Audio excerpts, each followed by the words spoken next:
Virginie Hisse dirige la communication de la coopération agricole.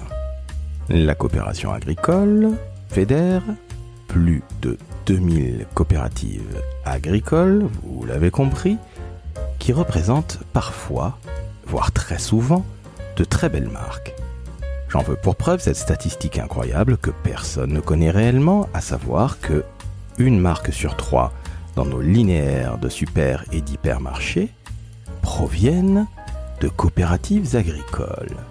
Si je donne quelques noms, Candia, Entremont, Delpera, Le Champagne Nicolas Feuillat, bref, les coopératives agricoles sont de très très belles structures et justement la coopération agricole les fédère et les regroupe. Et pour diriger la communication d'une si belle structure, il fallait évidemment une grande DIRCOM. Et vous le verrez, Virginie a un très très beau parcours, entre autres dans la communication publique. Je suis Laurent François, fondateur et dirigeant de l'agence Maverick. Je n'en dis pas plus et vous laisse découvrir peut-être l'un des parcours les plus étonnants du décodeur de la com, mais en tout cas, Virginie Hisse, retenez bien son nom, est une très très grande DIRCOM. Très bonne écoute en compagnie de Virginie. Le décodeur de la communication, un podcast de l'agence Maverick. Salut Virginie. Bonjour Laurent. Comment ça va ? Écoute, ça va puisque on est tous les deux ce matin pour parler de communication. Eh bien absolument. Alors tu es la directrice de la communication et des relations externes de la coopération agricole. Alors Virginie, tu as un parcours absolument incroyable. On va évidemment en parler, mais avant qu'on rentre dans le vif du sujet, peux-tu nous dire ce que c'est que la coopération agricole, s'il te plaît ? Je ne suis pas intimement convaincu que nos auditrices et auditeurs sachent nécessairement de quoi ils retournent. Ils ont compris agricole, mais le reste, nous sommes tout oui. Alors, la coopération agricole, c'est une fédération d'entreprises, des entreprises particulières, puisque ce sont des coopératives agricoles. Et les coopératives agricoles, elles ont la particularité d'appartenir aux agriculteurs. Ce sont les agriculteurs qui, ensemble, décident de la façon dont ils souhaitent s'organiser, créer de la valeur sur des marchés et partager ensemble les fruits de leur travail. Alors, merci pour cette définition extrêmement claire. Je le dis à nos auditrices et auditeurs. Tu nous dis que finalement, ce sont des agriculteurs, donc des toutes petites structures, entre guillemets, qui se regroupent pour faire un peu plus corps. Et ça crée aussi des marques. Faut pas l'oublier. Alors effectivement, les coopératives agricoles, tes auditeurs et auditrices ne les connaissent peut-être pas en tant que marques comme de grandes coopératives agricoles telles que Limagrain, Sodial, Terrena ou Agrial. Mais pour autant, ils connaissent les marques puisque une marque alimentaire sur 3 qu'on retrouve dans les rayons de nos supermarchés est coopérative. Et donc acheter coopératif, c'est la garantie d'avoir un produit qui est fabriqué à partir de la production agricole de nos agriculteurs en France et d'entreprises qui valorisent cette production agricole. Alors là, écoute, je suis sans voix. Une marque sur 3 que l'on voit quelque part dans nos linéaires de supermarchés, entre autres, vient d'une coopérative. C'est hallucinant, personne ne le sait. Eh bien non, personne ne le sait. Enfin, on le sait de plus en plus parce qu'on voit les coopératives afficher davantage leur identité coopérative. C'est vrai que les marques, elles sont importantes pour les coopératives. C'est un, on va dire, un actif de la coopérative et elles sont le lien avec le consommateur. Aujourd'hui, ce qui est important, c'est d'afficher l'identité coopérative parce qu'on se rend compte que le consommateur, il est de plus en plus enclin à privilégier des achats qui vont dans le sens de l'origine France, mais aussi de la façon dont on fabrique son alimentation. Il faut savoir que l'alimentation fabriquée en France est une des plus sûres du monde. On a des mesures sanitaires parmi les plus exigeantes au monde. Et donc, nous, aujourd'hui, à la coopération agricole, un de nos combats, parce qu'on est une fédération d'entreprises et donc on défend à la fois ce modèle, mais aussi le fait d'avoir dans sa façon de consommer aussi une responsabilité, quelque part, aussi de celle du consommateur, d'acheter des produits qui sont le fruit du travail des agriculteurs partout sur notre territoire. Tu le sais bien, depuis quelques années, Virginie, les Français, ils ont un petit peu peur de ce qu'ils ont dans leur assiette. Hein. Tu sais, ils se méfient vachement de ce qu'ils ont, les fameux produits ultra transformés, qui sont pas nécessairement les meilleurs pour la santé. Et c'est vrai que je pense que le consommateur, peut-être particulièrement depuis 5 ans avec le Covid, où tu sais, on est revenu peut-être à des choses un petit peu plus naturelles. Je sais pas si ça a duré réellement. Hein. Regarde, le bio s'est cassé un petit peu la figure depuis quelques années. Mais t'es d'accord avec moi que les consommateurs ont besoin de cette authenticité que vous défendez, entre autres, dans les coopératives?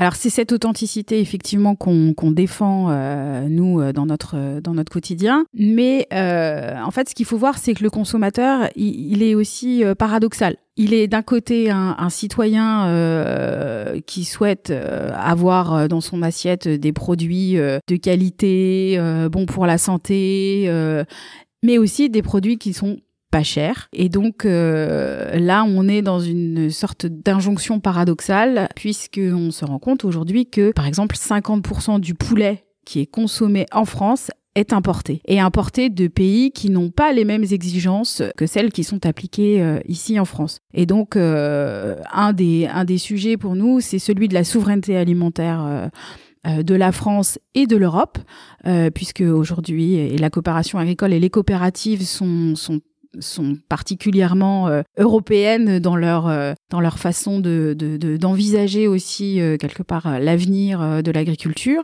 Et le sujet, c'est bien de faire en sorte que l'alimentation qui est produite en France, il n'y ait pas de ce qu'on appelle des distorsions de concurrence.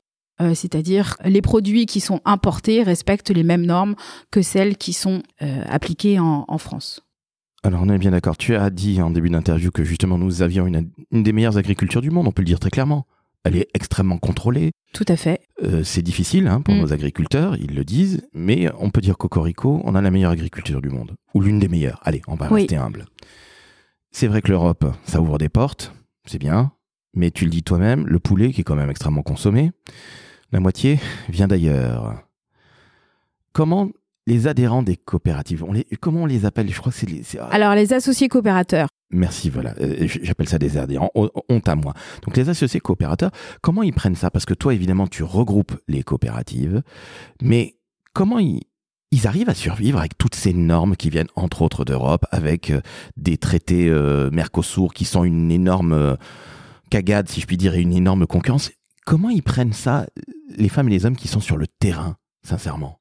On l'a vu dans la colère agricole qui s'est exprimée il y a plus d'1 an maintenant, avec ce trop-plein de normes et quelque part une colère qui s'exprime parce qu'il y a une incompréhension de plus en plus grande finalement entre les contraintes qui sont celles d'un agriculteur et d'un producteur qui doit faire face à de nombreuses contraintes, pas simplement de réglementaires, mais aujourd'hui quand on cumule des crises et des chocs, comment est-ce qu'on se relève à l'issue de ces crises? Ces crises, ça va être des crises géopolitiques. On a vu la crise de l'inflation, des crises climatiques. Il faut voir que la sécheresse, les inondations, ce dérèglement, les agriculteurs sont aux premières loges et en sont les premières victimes.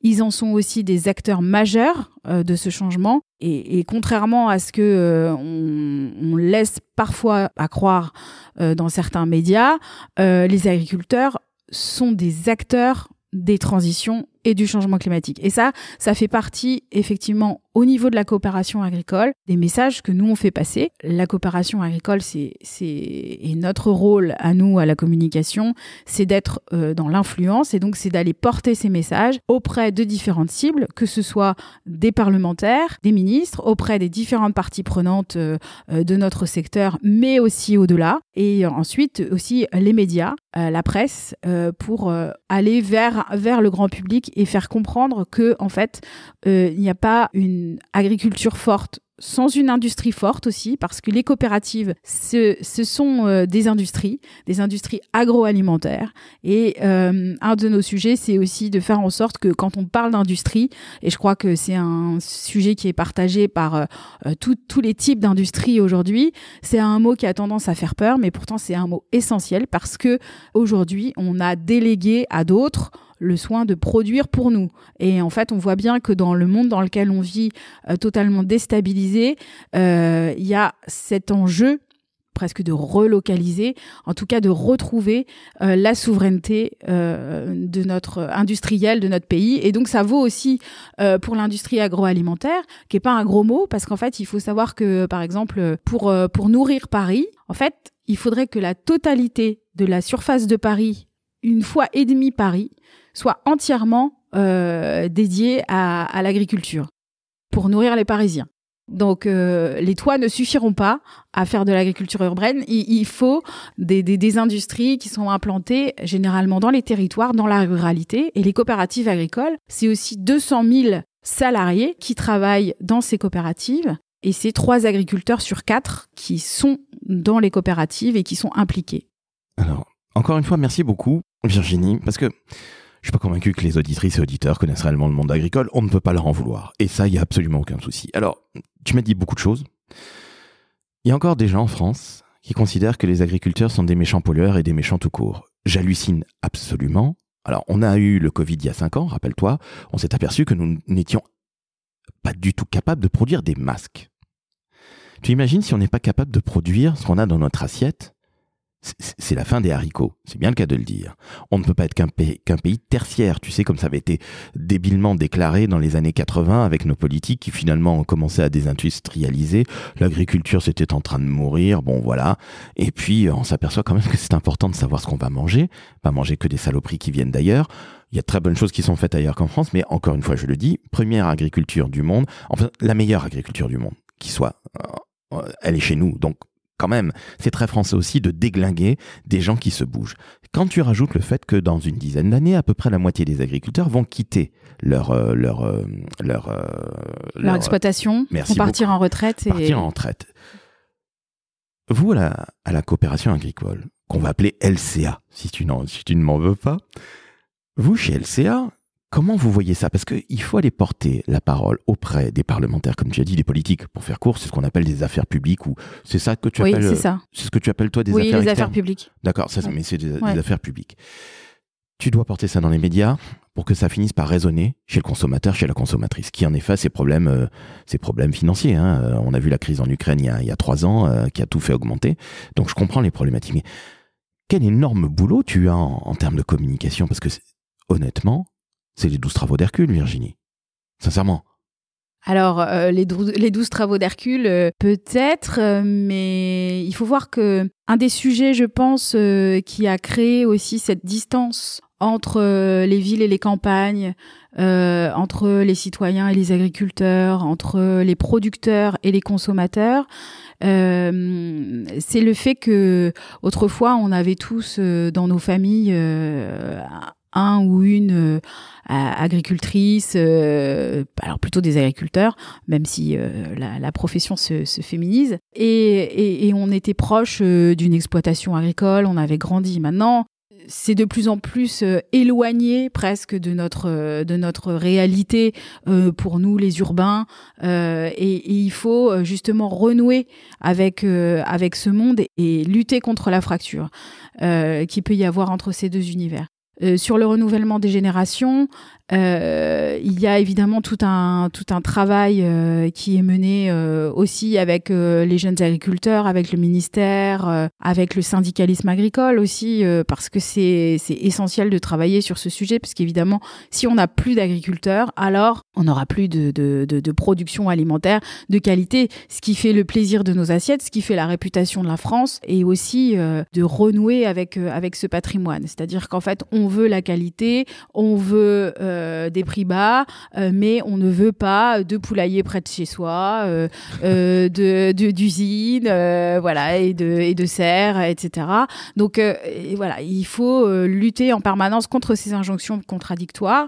Et nous, notre travail, c'est de faire de la pédagogie et d'aller plus loin que la simple idée reçue sur ce monde agricole pour montrer à quel point On est aussi dans un système économique complexe et que l'agriculture, c'est pas une image d'Épinal, mais c'est bien aussi un secteur d'avenir, puisque l'enjeu, c'est de montrer que, et ça, les coopératives sont très actives sur le sujet du renouvellement des générations, pour accompagner de jeunes installés dans leur parcours, parce que c'est un vrai parcours du combattant, mais aussi en innovant, en faisant en sorte que la qualité, on présente souvent le métier d'agriculteur, et c'est le cas, comme un métier difficile, c'est un métier de passion, qui travaille avec le vivant, et le vivant par nature, il est imprévisible, et ça on le voit tous les jours avec le changement climatique,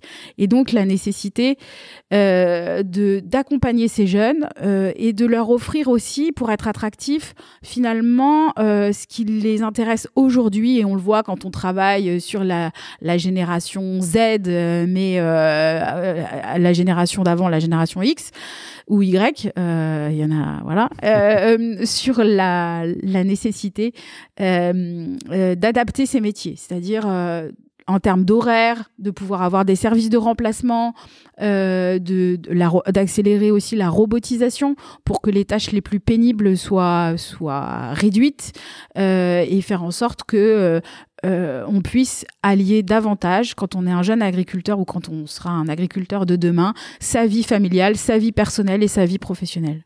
C'est si difficile que ça de réussir à convaincre des jeunes de reprendre des exploitations aujourd'hui, Virginie?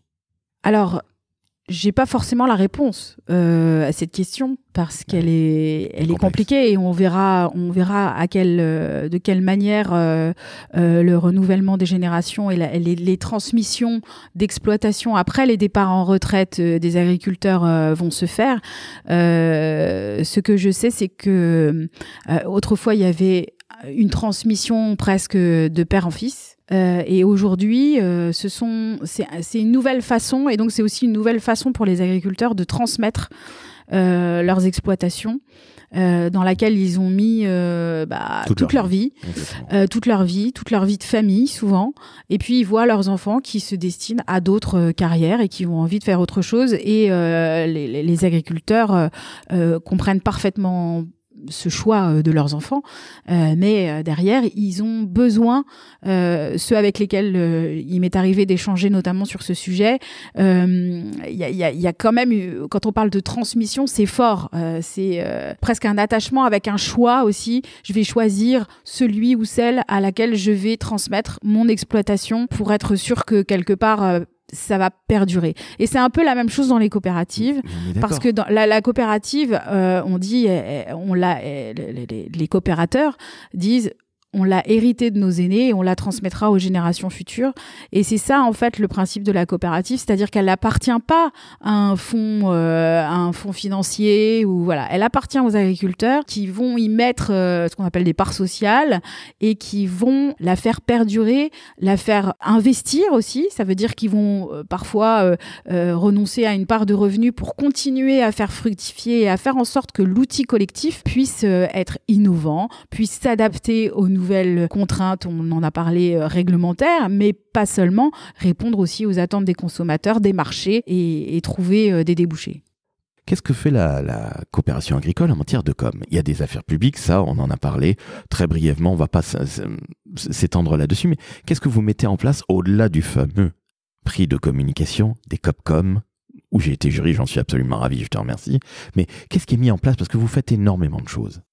On a des temps forts dans la vie de la coopération agricole, avec une communication qui va être assez rythmée sur ces grands moments que sont le salon de l'agriculture, sur lequel on est présent et où on représente justement et on donne à voir l'ensemble des produits qui sont fabriqués dans les coopératives agricoles, pour faire prendre conscience au public présent, mais pas simplement au grand public, parce que, comme tu le disais, les affaires publiques font que le salon est un rendez-vous incontournable d'échange avec le politique et les parties prenantes. Donc ça, c'est vraiment un temps fort de notre activité, à la fois en amont, bien sûr, mais aussi pendant le salon. Et là, l'objectif, c'est toujours aussi de renouveler d'essayer de renouveler les choses, de pas rester les deux pieds dans le même sabot pour avancer sur des nouveaux formats, proposer à nos élus de nouvelles façons de communiquer. On a par exemple travaillé cette année avec des partenaires plus en lien avec les réseaux sociaux. On le voit, on a un sujet jeune et donc on a aussi privilégié des médias qui nous permettaient de toucher des cibles différentes. Ensuite, on a la semaine de la coopération agricole que tu n'as pas manqué de remarquer sur les réseaux et je t'en remercie. Sur lequel l'idée pour la coopération agricole, c'est pas d'être à la manœuvre de cette semaine, mais bien d'inciter et de fédérer les coopératives autour de cette initiative parce que la coopérative, elle se positionne de la fourche à la fourchette. Et c'est l'occasion, cette semaine, de faire entrer le public dans les coopératives pour faire découvrir à la fois de l'exploitation agricole, donc de l'agriculteur, jusqu'à la coopérative, jusqu'à l'assiette du consommateur. Donc là, leur faire comprendre réellement ce que c'est, presque toucher du doigt, tu l'as dit, hein. De la fourche à la fourchette. Oui, et puis d'aller voir. Ce que tu disais, on n'est pas allé, on n'a pas vu une vache en vrai. Alors tous les étés, les Français vont quand même se balader un peu partout en France, et il y a partout en France des exploitations, des fermes dans lesquelles en fait on peut aller acheter des produits et découvrir ce que c'est que. Bon, sur les coopératives, ce sont des sites industriels, donc parfois c'est plus complexe. Et c'est pour ça qu'il y a un enjeu aussi de dire ouvrons nos portes. Alors parfois il y a des conditions sanitaires qui sont très importantes, donc il faut effectivement revêtir la charlotte, les surchaussures, les blouses, et c'est très chic. Et donc c'est vrai que... Et il fallait voir évidemment ce qui se passe très concrètement. Même si on met en effet la charlotte, qu'on met la blouse et les surchaussures. En effet, tu l'as dit, c'est très chic parisien. Mais vous allez découvrir des choses absolument incroyables. Et je reprends ce que tu dis. Le terme industrie n'est pas un gros mot. Surtout pas. Il y a eu une petite guéguerre coopérative versus industrielle. L'un est bon, l'un est pas méchu, l'un est pas bon. Moi, je n'y crois absolument pas. Je le rappelle, une marque sur 3, tu l'as dit, dans nos linéaires de supermarchés, elle vient d'une coopérative. Alors, si tu m'autorises à citer quelques marques, parce que dans les coopératives que tu représentes, il y a des sacrées marques. Alors, si je vous dis Candia, c'est évidemment Sodial, c'est du lait. Si je te dis Daddy, Cristal Union, voilà. C'est du sucre. Exactement, quel talent, bravo, attention. Si je te dis Paysan Breton, c'est toujours du lait. C'est une coopérative. Tout à fait. C'est en Bretagne. Ils font plein de choses. Exactement. Et puis c'est aussi mon pote Jean-Marie que je salue, Jean-Marie Lebris. Tu peux citer le champagne aussi. Ah mais oui. N'oublions pas les viticulteurs. Exactement, j'allais le faire. Allez, vas-y, si des marques de champagne. Nicolas Feuillatte, par exemple. Mais oui, absolument. Voilà. Tu as tout à fait raison. Qui est un excellent champagne. Et qui ne vous ruine pas. Béguincet, bon, tout le monde connaît. Stéréos. Exactement, c'est du sucre. On a Gamme Vert. Je savais pas, tu vois, que Gamme Vert c'était, entre guillemets, chez toi. Et il y a évidemment Comtesse du Barry, de mon sud-ouest natal. Vous irez voir de quelle coopérative provient cette marque. Mais encore une fois, au-delà des marques, on en a cité quelques-unes évidemment, et désolé si on en a oublié parmi tes 6 filières que tu représentes, parce qu'on peut citer aussi Limagrin, qui a aussi des magnifiques marques. Bah oui, Jacquet. Exactement. Virginie, je crois qu'il y a aussi un autre très grand temps fort, au-delà du du Salon de l'Agriculture, et puis de la Semaine des COP, il y a aussi d'autres choses. Alors alors après on a une conférence de presse de rentrée qui est un grand temps fort aussi parce que un de nos relais c'est évidemment la presse, et ce qu'on essaie de faire depuis 2 ans c'est d'élargir l'audience et d'intéresser des médias au-delà des médias on va dire professionnels liés aux professions agricoles, mais bien aussi d'aller chercher de la presse plus grand public sur ces thématiques de l'alimentation et de la production par les coopératives. Tu peux nous donner quelques exemples de médias plus grand public, s'il te plaît ? En fait, on va solliciter l'AFP, le Parisien.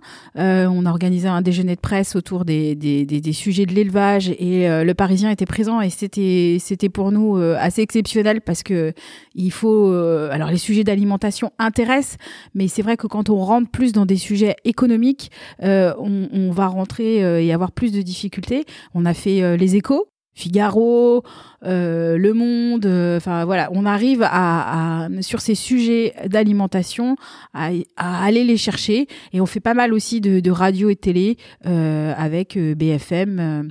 Notamment, dès que l'actualité, il faut dire que l'actualité agricole et alimentaire, avec entre le pouvoir d'achat d'un côté, la crise agricole de l'autre, un temps fort, qui a un temps fort de communication, parce que c'est un temps fort de la vie des coopératives, c'est celui du lancement des négociations commerciales et la fameuse loi Egalim et ces rapports qui s'instaurent entre les producteurs et la grande distribution au moment des négociations commerciales, où là, on sait que médiatiquement, c'est une fenêtre qui est extrêmement favorable, en tout cas aussi à passer nos messages et à réexpliquer qui on est, ce qu'on fait et quelle est notre spécificité. Il y a aussi un côté coopératif chez les grands distributeurs, avec par exemple U.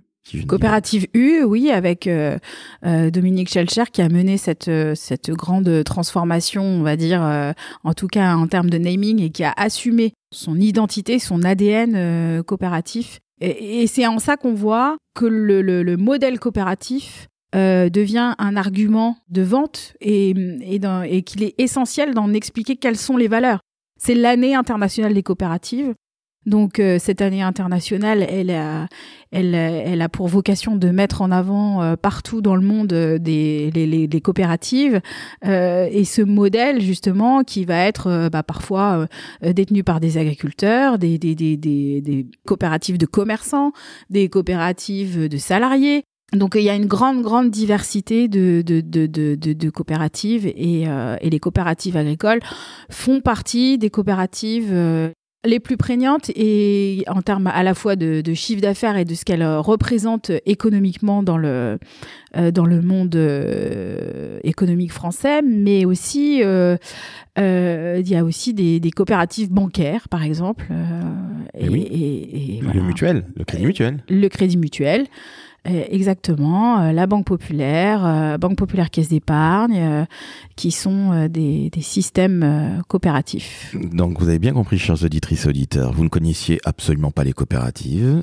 Il n'y a pas que de l'agricole, il y a aussi un modèle qui est vraiment très très représenté à peu près partout. Donc c'est absolument incroyable, la grande distribution avec Dominique Schelcher, tu viens de le dire, avec des marques bancaires qui sont encore une fois très très prégnantes.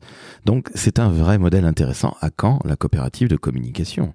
Eh bien, pourquoi pas. Là, c'est aux agences, Charles-Laurent, aussi mais il y a des créatifs qui se mettent en coopérative.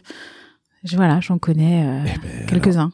Félicitations, je ne savais même pas que ça existait. Je connaissais, tu sais, les fameux collectifs auxquels je ne crois absolument pas, parce qu'il faut toujours qu'il y ait un patron dans la vie, et je préfère que ce soit moi. Voilà, mais c'est très personnel. La coopérative, j'y crois beaucoup plus que ces espèces de collectifs. On va parler de ton parcours, Virginie, parce que ça fait 2 ans que tu es chez LCA, la coopération agricole. Au passage, tu parlais de business. Il y a 2100 entreprises qui adhèrent à la coopération agricole. Je rappelle à nos auditrices et auditeurs que cela représente 104 milliards d'euros de chiffre d'affaires. 118. Maintenant, c'est 118. 118. Eh bien, tout augmente, félicitations. Et la moitié de l'agroalimentaire français. Bon, écoute, tout est dit. 118 milliards. La moitié de l'agroalimentaire français et une marque sur 3 dans nos linéaires qui vient d'une COP. Donc je dis bravo, 93% de TPE, PME. Donc ça aussi, ça c'est important.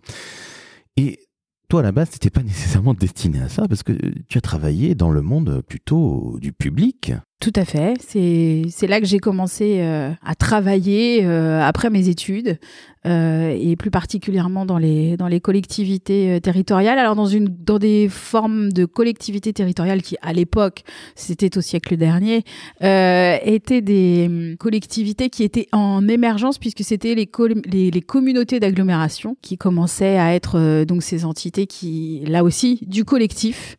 C'est peut-être le point commun avec les coopératives, qui rassemblent des communes pour mener ensemble à bien des projets et avoir une ambition supplémentaire pour ce territoire. Et j'ai commencé à Cergy-Pontoise, une agglomération qui à l'époque était avait encore un statut de ville nouvelle. Cette agglomération de Cergy-Pontoise, elle a A priori, elle avait rien de complètement sexy, mais pour autant, elle avait énormément d'atouts. Et pour un communicant, ce qui était génial, c'était de pouvoir révéler tous ces atouts, toutes ces histoires qui ont donné vie à une ville nouvelle aux portes de Paris dans les années 70, qui avait aussi une forme d'utopie qui devenait une réalité. Et j'ai commencé en tant que journaliste junior, donc plutôt sur les métiers de l'écrit pour m'occuper du magazine de cette collectivité. Et puis, à force de départ des uns, des autres, je me suis retrouvée à être le couteau suisse de l'équipe, à aussi bien faire des relations presse, à organiser des événements. Et petit à petit, j'ai passé 10 ans dans cette communauté d'agglomération aujourd'hui de Cergy-Pontoise. Et c'est là que j'ai grandi professionnellement, parce que aussi j'ai fait des rencontres qui m'ont laissé la possibilité à la fois de m'exprimer, de proposer des choses.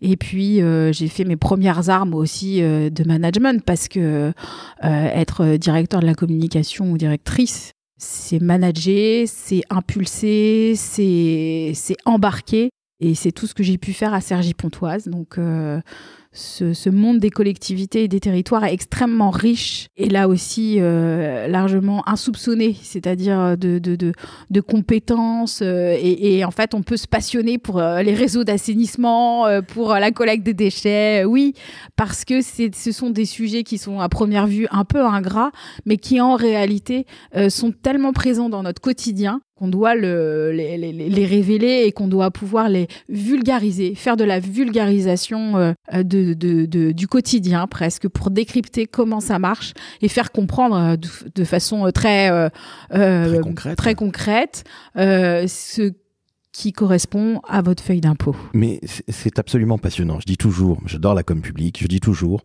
la com publique, c'est pas la Ligue 2 de la com, pour faire un parallèle football, c'est la Ligue des champions. Tu es dans la vie des gens, comme tu le disais, des sujets passionnants comme le traitement des déchets. De prime abord, on se dit, c'est un peu pénible, surtout quand on sort d'études, etc.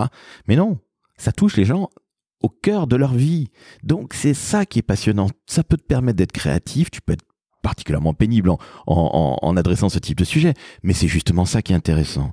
C'est que ça te force à être ultra créatif, à booster tes équipes pour justement faire en sorte que le message passe. Donc encore une fois, je le dis, la com publique, c'est la Ligue des champions. Ne soyez pas uniquement à briller, avoir des yeux qui brillent pour le luxe, qui est un très beau secteur. Il y a aussi la com publique, donc allez-y. Alors, en parlant de com publique, tu passes à la communauté Paris-Saclay. Donc là, on est plutôt sur de la recherche, c'est autre chose. Tu passes du 95 au 91. Je passe du 95 au 91. À l'époque, on présentait Saclay comme... la Silicon Valley à la française, le CEA, donc le commissariat à l'énergie atomique, le synchrotron soleil, qui est une espèce de très grande infrastructure de recherche avec un accélérateur de particules et qui permet voilà. Et donc là j'étais à la communauté d'agglomération du plateau de Saclay à l'époque. C'était pas encore Paris-Saclay. C'était quelque chose qu'on avait proposé et qui, voilà, les élus étaient encore très attachés à leur plateau. Et puis, voilà, l'histoire faisant, on voit les projets qui mûrissent. Et ce que j'ai découvert à Paris-Saclay, c'est effectivement cette dimension de la recherche et de l'enseignement supérieur et l'imbrication entre les acteurs économiques et le monde universitaire et de la recherche. Donc, on avait le développement urbain aussi autour de ce pôle d'excellence qui est Paris-Saclay. Là, ça a été aussi tout un travail d'accompagnement, de mise en avant aussi de ce potentiel. La communication, c'était ça, c'était à la fois expliquer, bah oui, on va urbaniser, on va développer. L'objectif, c'est celui-ci, de promouvoir ce projet aussi scientifique. Et c'est après ce passage à Paris-Saclay que j'ai candidaté à l'université Paris Diderot à l'époque, située dans le 13e, avec un nouveau campus, le campus des Grands Moulins, et où j'ai été donc directrice de la communication pendant là aussi une dizaine d'années, avec un projet extrêmement passionnant. quand j'y repensais en préparant notre entretien, je me disais, en fait, c'est presque une série, ce projet qu'on a connu à Paris Diderot, puisque Paris Diderot a fusionné avec l'Université Paris-Descartes dans le cadre des projets d'initiative d'excellence. C'est dans ce cadre que j'ai accompagné la création de l'identité et accompagné avec les équipes l'ensemble du projet de création d'Université Paris-Cité, qui aujourd'hui est une des universités de recherche parmi les meilleures de France et même dans les classements mondiaux aujourd'hui. Virginie, le temps passe. J'ai une dernière question à te poser. Pas des moindres, j'en suis désolé. Quel conseil de carrière, toi qui as travaillé pendant 10 ans en tant que DIRCOM d'une université, et quelle belle université, Paris-Cité, quel conseil de carrière tu donnes à nos jeunes ou nos moins jeunes qui veulent se lancer dans nos métiers de la com, nos magnifiques métiers? Alors, je leur dirais, passer par l'apprentissage. Parce que je le vois depuis que l'apprentissage est plus largement ouvert dans les formations et dans les formations supérieures comme on avait à l'université par exemple. J'ai travaillé et j'ai recruté des apprentis et elles ont, je dis elles parce que c'était souvent des filles, et elles ont découvert les métiers au sein des équipes de communication. Elles ont pu aussi, parce que la communication c'est un terme générique, mais derrière le mot communication, il y a des tas et des tas de métiers. Et donc, je pense que c'est important de ne pas avoir une vision stéréotypée de ce qu'est la communication, mais bien d'aller voir sur le terrain ce dont il s'agit, parce qu'on peut avoir une vision idéalisée, tout comme on peut avoir des visions idéalisées de certains secteurs, et il faut expérimenter. Eh bien, écoute, merci à toi. On se quitte parce que malheureusement, malheureusement pour nous, tu as un rendez-vous très important.